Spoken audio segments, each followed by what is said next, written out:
Re112, Retraice 112 for January 10th, 2023.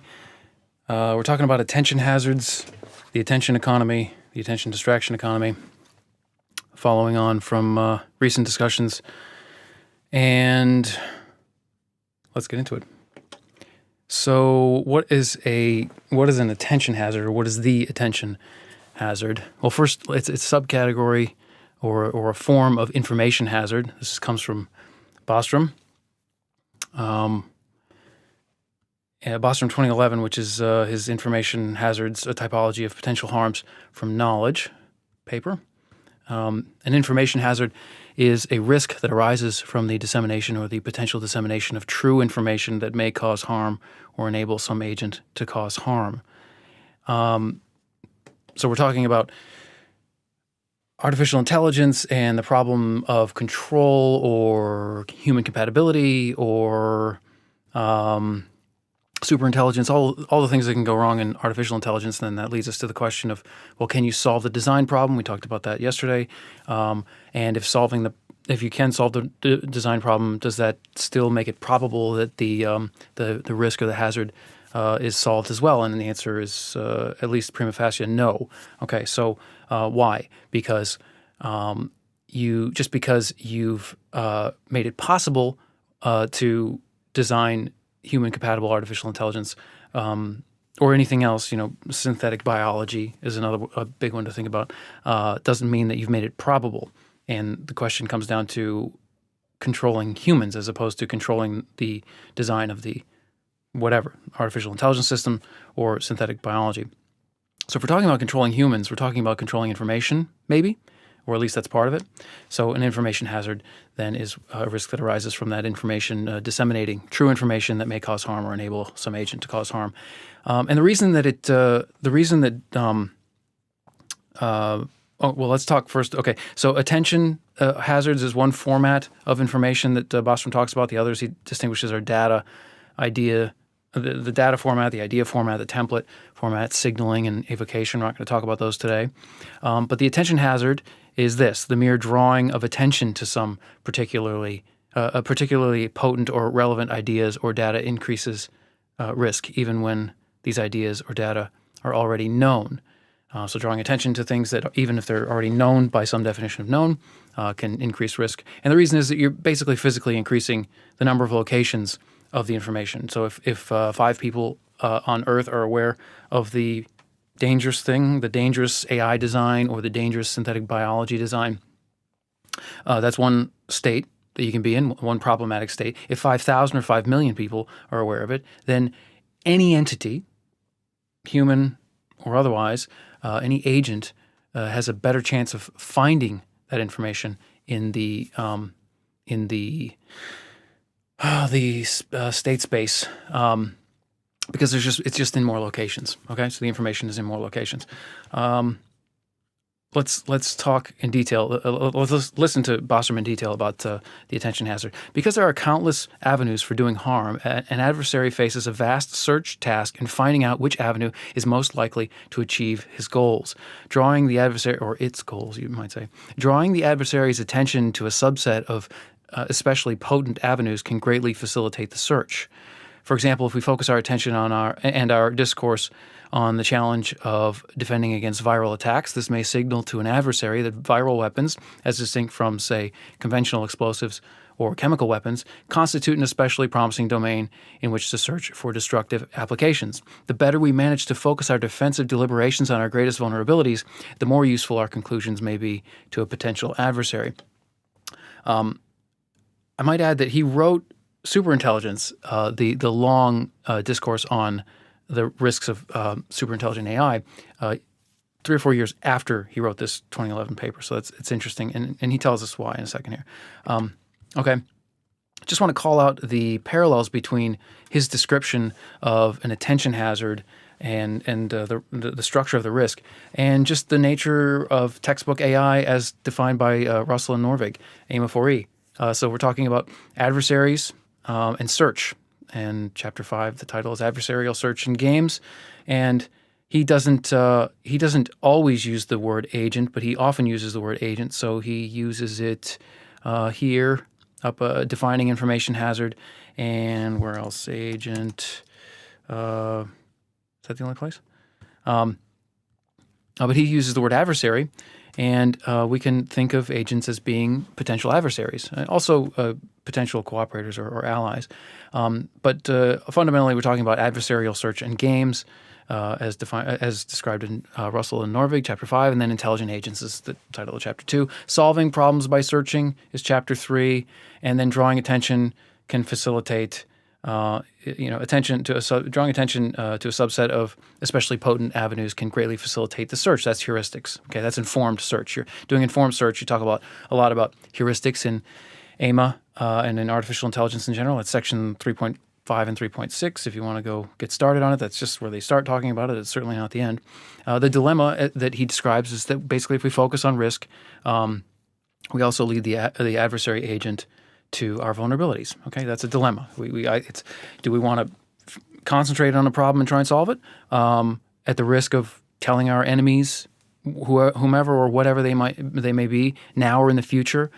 Because remember, everything's being recorded now, so anything that's discussed now is almost certainly going to be disseminated and available worldwide via the internet.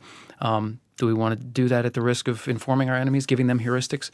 The trade-off, the dilemma, is that if we don't, then we're going to be less prepared.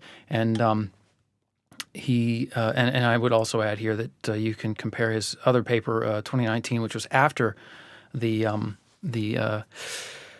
superintelligence book on the vulnerable world hypothesis, which is about the policy implications of unrestrained technological innovation given the unknown risk of self-destructing innovators. And self-destructing innovators is my term, but it just basically means like either a whole civilization or a group or an individual who invents a technology that destroys itself. Okay, so a self-destructing innovator is you can see them. You can see small versions of it. You can see externally destructing innovators, but the self-destructing civilization, we don't have an example of that yet, but that might be a selection effect. We might not be able to have one, because if there were one, we would not be here. Okay? But he says, still one likes to believe that on balance, investigations into existential risks and most other risk areas will tend to reduce rather than increase the risks of their subject matter. One likes to believe is the phrase he uses there. Later, I don't know what he says about it, but it's just, it's hopeful. Okay. Let's talk about secret suppression. He talks about it. Clumsy attempts to suppress discussion often backfire. An adversary who discovers an attempt to conceal an idea may infer that the idea could be of great value. Secrets have a special allure. And I would just call out here that this is basically the Streisand effect. Wikipedia defines it as the way attempts to hide, remove, or censor information can lead to the unintended consequence of increasing awareness of that information. Basically, Barbara Streisand, there was something on the internet that she didn't want to be there, so she made a big deal out of it. Nobody would have noticed it had she not made the big deal. She made the big deal. Now everybody knows about it. So much so that it's earned a place in the taxonomy of effects. Okay. Finally, let's talk about the attention economy. Bostrom doesn't talk about this, but it stood out to me. Might the attention economy one day or even already be a solution, and that's in heavy quotes there, an elite solution at that, to the attention hazard? So what I mean by that is basically if drawing attention, if we think of attention on an idea as replicating the idea, and drawing attention to it increases the replication, increases the chances that it could be used against us if it's dangerous information. Suddenly the attention economy looks like a great thing because it draws people's attention away from, it draws their attention toward amusement. Overall, mostly what the attention economy is doing is drawing people's attention toward amusement. TikTok, YouTube, etc., television, radio. Would it work against AI? Why not? I mean, AI is not it's intelligence. It's artificial intelligence. It's like artificial flight. Things that can stop a flying object from flying we might know that they work well on birds, but there's no reason to believe we couldn't, more or less generalize those to work well on jetliners. Hopefully something like some strategy that would work to mitigate the risks of the attention hazard that applies to dangerous information would work on AI as well as it would work on human adversaries. Does it at least buy us time? maybe. If it works at all, it could buy us time. And then I just wanted to call out as well the idea of the wall facer. This comes from, I don't know how to, Xie Liu. I never learned to pronounce his last. The Dark Forest. This is the second book in the Remembrance of Things Past trilogy, which is the three-body problem. Is the way that most people refer to it. The wall facers were basically the human solution to the problem of these incoming aliens who had spying devices throughout the earth that could see and hear everything that humans were doing, but they couldn't get in the minds of the humans. So the human, it was the UN in the story, I think, designated a few people to be what they called wall facers, people who basically were responsible for coming up with a plan to deal with the incoming aliens, to save us from the incoming aliens. And they could not tell anybody what their plan was, but everybody had to do everything they said. And so there were several of them, and the story plays out from there. It's a very interesting premise. What is a wall facer idea a solution to an attention hazard or an information hazard in general? I don't know. And it's something to think about. But speaking of elite solutions, imagining machinations behind the scenes, or that behind the scenes would be the attention economy is somehow tied into all this, and wall facers is the idea if we were to all agree on something. It's just fiction. It's all just speculation, playing with ideas. But if you want to think a little bit more about things going on, even though we don't know about them, you can go back to Retraice number 30. We talked about it briefly at the end. What is being done in response to AI progress and technology might become an unacceptable solution to anything. Secrets are real. The whole problem of artificial superintelligence was laid out by 2014 by Nick Bostrom, started by von Neumann, perhaps in a statement to Ullum in the 1950s, or I.J. Good in the 60s. And like global warming, it was understood by many people long before the public discussion of it started. But the world isn't filled with authors. It's filled with primates. Primates do ponder, but they also do other things too. And as outsiders, we and you cannot speak to what insiders are doing, but it's safe to bet they are doing something. That's the only point I'm trying to make there, is that we shouldn't imagine that the primates out there who are capable of doing, insiders who are capable of doing things are not doing anything just because we can't see it. Okay, that's it. Retrace 112, signing off, same time tomorrow.